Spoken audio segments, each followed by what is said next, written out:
What's going on, y'all? I go by the name of DJ Treese, and welcome back to The Spark, your favorite fan commentary podcast for the Los Angeles Sparks. Like I said, I go by the name of DJ Treese, and I am your host. It's been a minute since I've been back, y'all, and that's because you can now find me on multiple different channels across everywhere. Let's give myself a quick round of applause. Thank you. I know, right? So now I'm on InFanityTV. That is a YouTube channel, but you can also find us on social media. They had a pre-existing show called The Breaks, and that's basically like a sports breaking news format kind of a show.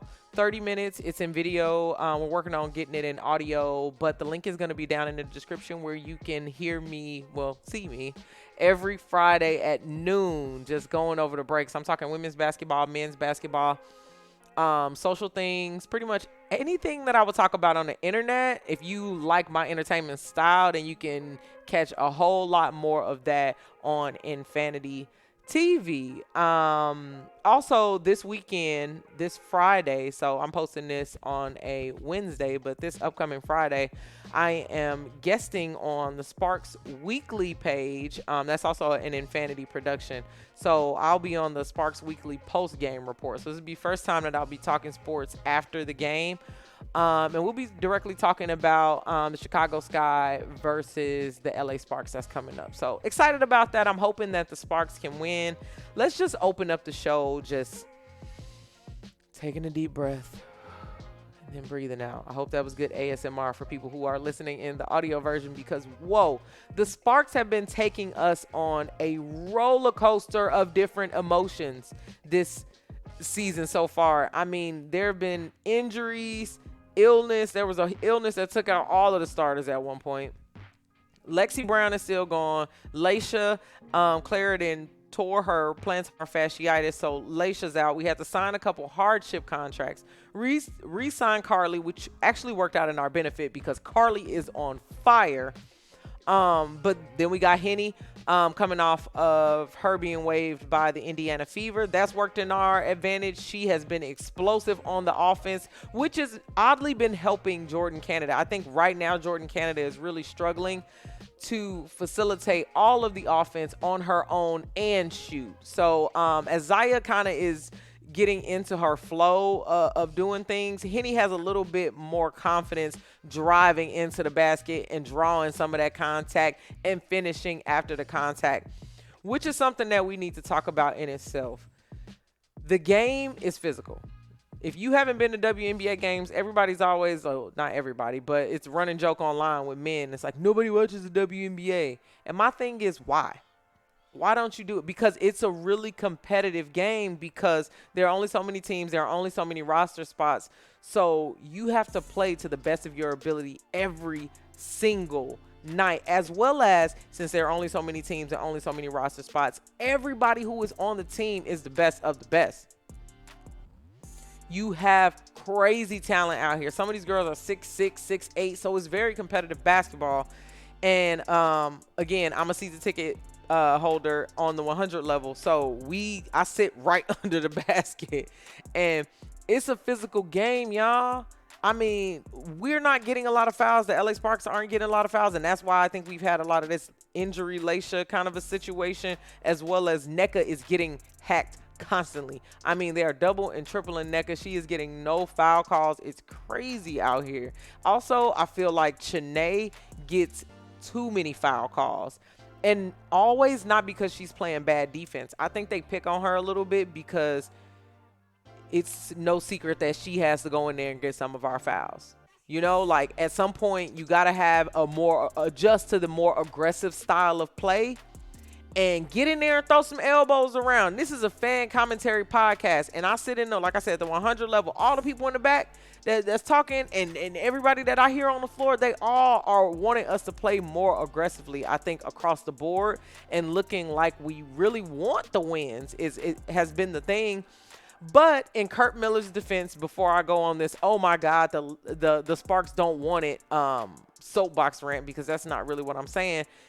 I think that every game we've had a different rotation. We've had a different starting five. We've had different players who are available. It's almost like I check in, I sit down in my seat, I get my beer, I got my food ready, and then I look at the injury report because I don't know who could have got pulled from the game on my way over, and that's just the situation that we in. We got to be real about where we at here.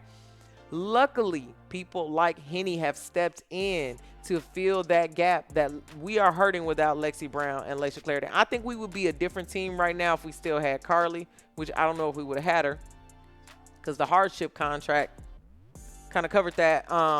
But Laisha, Carly, Henny, Lexi, Canada, Cook as guards. I mean, I know that's too heavy because then you would have to like cut Jazz or something like that, and that's not going to happen. But I just think nobody's really gotten so hot on shooting like that. Like, we need to have an equal balance of taking it in to the rim. I don't know why we just shooting these threes.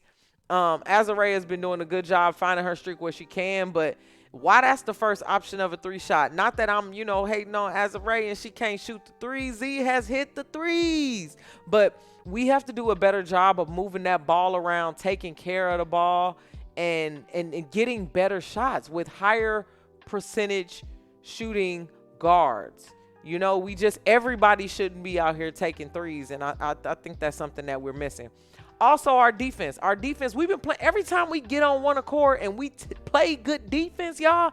Dallas, y'all know we just played Enrique.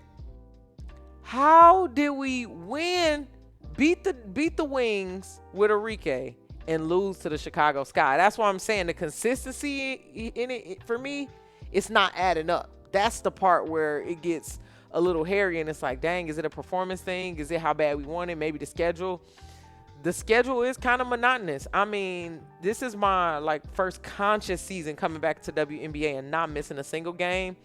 And y'all, it's almost like tournament style because you play the same team 3 times in a row. Our first 3 games was against the damn Phoenix Mercury. We didn't beat the Phoenix Mercury. They almost beat us by the end. You be like, hell, we need to stop playing them because they figuring out the strategy. I just wish it had a little bit more shake it up in it. I will say that I have been enjoying the morning games. I know some East Coast markets have been doing games with kids in the mornings or in their afternoons, but it's like 9 a.m., 10 a.m. PST. I enjoy those games in the summer. Let's be for real. All of us aren't working. We're working from home. This is a great setup for me to just listen to some basketball, be able to talk my stuff, play a little fantasy in the middle of the day. So I have been enjoying those games. The Sunday nights, the Friday night features on Ion have been great. I got my DVR set for that. So it's good, but it's also like, dang, I wish we could move around a little bit more and play different teams in between so that we could see a Dallas matchup in June and we could see a Dallas matchup a little bit far. You know what I mean? Like, we can not do 3 games back to back to back and just kind of beat that dead horse. We felt the same thing when we played the Aces. It's like, damn, we getting dog walked by the Aces over and over, so our record really don't reflect what we playing like. That be the thing for me. So the schedule is crazy. Them hardship contracts are definitely needed.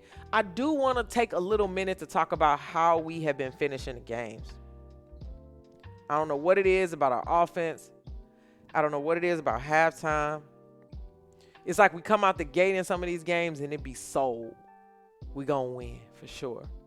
And then something just switch and we just start throwing the ball away, giving it away, taking dumb shots. Not dumb shots, but not the best shot selection. You know what I mean? You can pass the ball around a little bit more or take it in and get the foul, right? You're going to have to foul me. That'd be my attitude. But also, the ref's not calling nothing. So I feel them on getting hard fouled and now you injured or something like that and you was just trying to make the play. So I also get that. But take that ball in.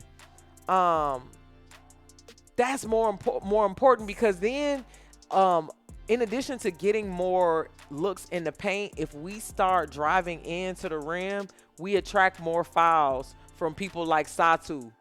Okay? Satu was almost unstoppable that first game. That second game, Satu had 4 fouls. She had to go sit it down. Okay?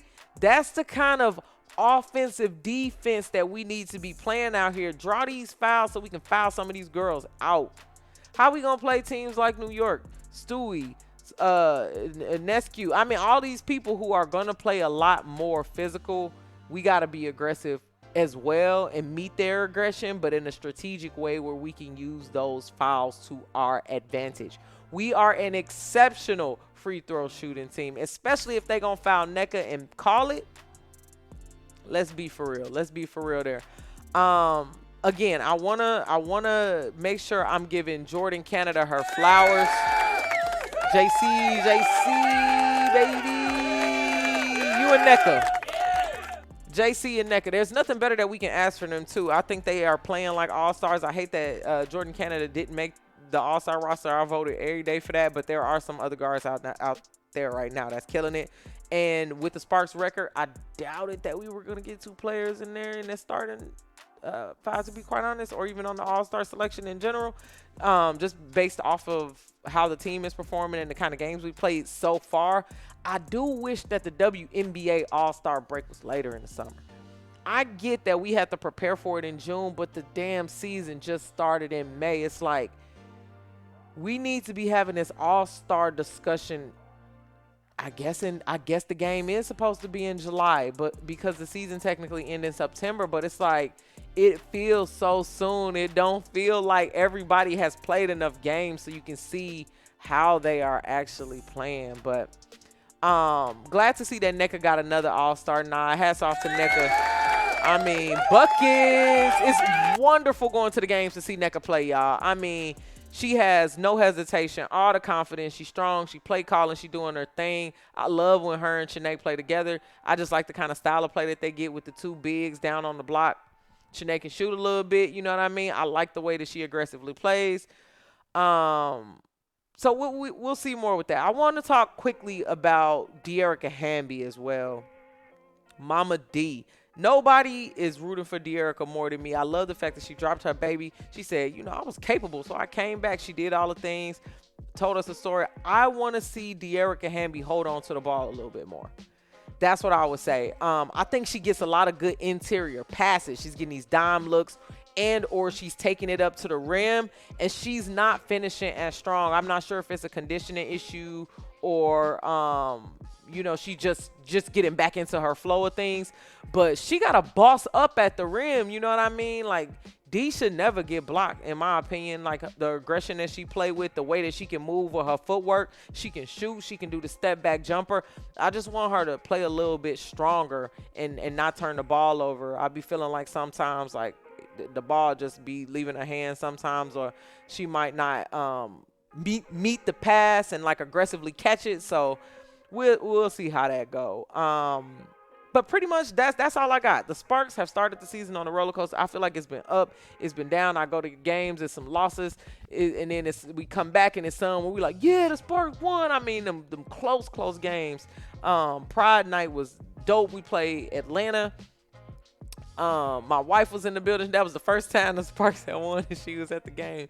Nah, in my defense and her defense, she don't really come to that many games because I got the season tickets, but I do her add-on. So it was love. She was like, "Is confetti gonna fall?" I'm like, "Nah, baby, that's not really how they do that." But it was just really, it was a vibe to be in the building while winning and playing well. You saw the team rallying together. It got close. The crowd was into it. We had rally towels. The DJ was lit. Like, it was just all a vibe. I have really good hopes for the rest of the season. We'll see how we play against Chicago on Friday.